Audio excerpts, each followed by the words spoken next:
गर्दाखेरि त तनावलाई तन र मनको तानातान वा शरीर र मनको तानातान भनेर भन्ने गरिन्छ। र अहिले प्रश्न आउँछ है, एउटा शारीरिक रूपमा लक्षण देखिन्छ, एउटा मानसिक रूपमा देखिन्छ, त्यो दुईवटा सङ्केत गरेको हो।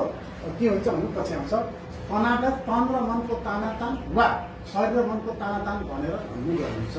त्यस्तै गरी आवश्यकता र चाहना पूर्ति नहुँदाको ग्यापलाई तनाव भनिन्छ।